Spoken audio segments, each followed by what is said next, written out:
राधे कृष्ण आप सभी को। जैसा कि हम सभी जानते हैं, कार्तिक मास चल रहा है। आप सभी कार्तिक मास की पूजा भक्ति में लगे हुए हैं। कार्तिक मास का कृष्ण पक्ष समाप्त होकर अब शुक्ल पक्ष शुरू हो चुका है, यानी कि समय आ रहा है अब कार्तिक मास के स्पेशल डेज का, जिसमें सबसे पहले है कार्तिक शुक्ल पक्ष अष्टमी तिथि, जिसे गोप अष्टमी कहा जाता है।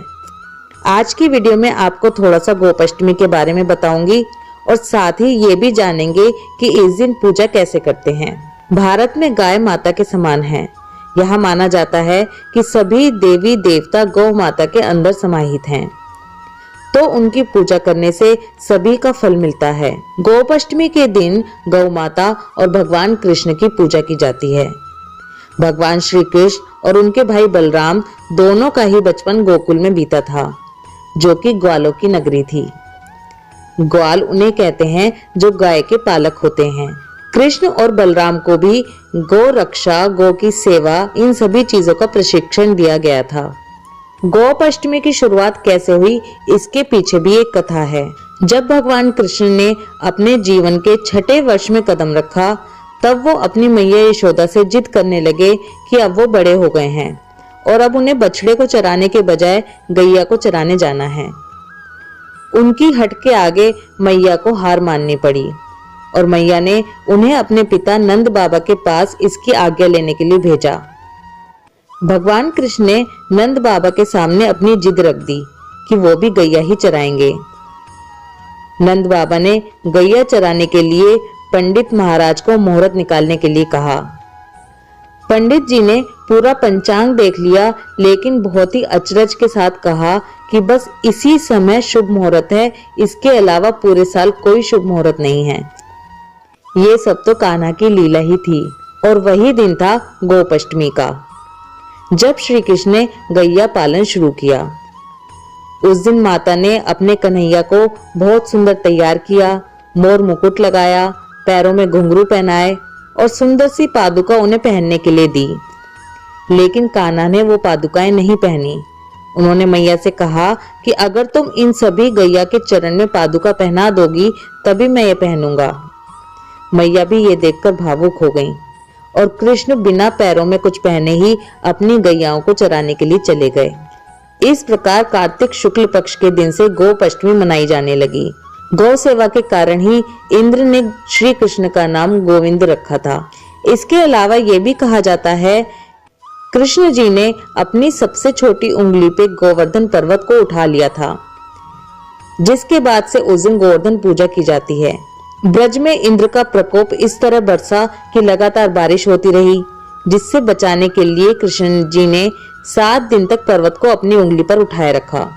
और गोप अष्टमी के दिन ही भगवान इंद्र ने अपनी हार स्वीकार की थी, जिसके बाद श्री कृष्ण ने गोवर्धन को नीचे रखा था। तो दूसरी कथा में यह भी कहा जाता है कि उसी दिन से गोप अष्टमी मनाई जाने लगी। अब इस दिन पूजा कैसे करते हैं ये जानते हैं।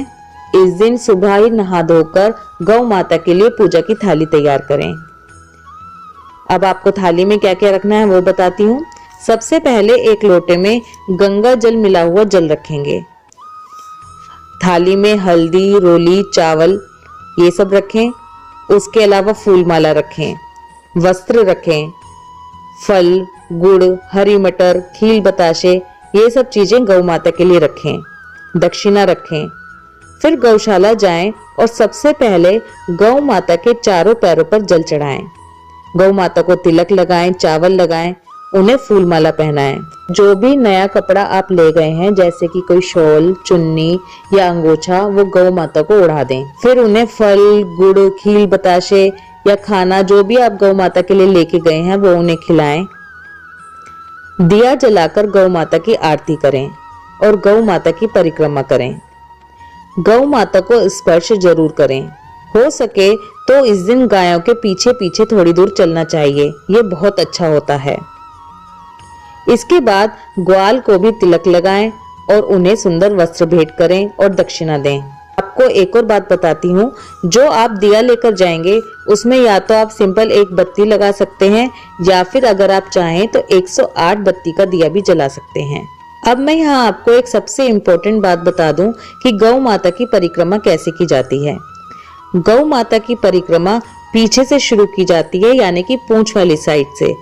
आप गौ माता के पीछे की साइड खड़े होंगे और फिर कमर तक आकर उनके नीचे से निकलेंगे। गौ माता की परिक्रमा इस तरह से की जाती है।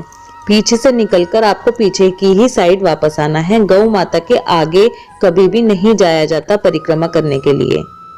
आपको पीछे वाली साइड से शुरू करना है, कमर तक जाना है, गौ माता के नीचे से निकलकर वापस पीछे ही आना है। इस तरह गौ माता की परिक्रमा की जाती है। लेकिन इसमें आपको बहुत बहुत सावधानी बरतनी होगी, जिससे कि आपको चोट ना लग जाए। आई होप ये वीडियो आपके लिए हेल्पफुल होगी। अगर आपको वीडियो पसंद आए तो लाइक ज़रूर करें। ये जानकारी और भी लोगों तक पहुंचे और हमारे धर्म पूजा पाठ का ज़्यादा से ज़्यादा प्रचार हो, इसके लिए वीडियो को शेयर करते रहें। आपको हमारे चैनल पर हमेशा ही इसी तरह की वीडियोस मिलती रहती हैं, इसलिए अगर आपने अभी तक चैनल को सब्सक्राइब नहीं किया है तो चैनल को सब्सक्राइब कीजिए और बेल आइकन पर क्लिक कीजिए, जिससे हर वीडियो की नोटिफिकेशन सबसे पहले आप तक पहुंचे। राधे कृष्णा।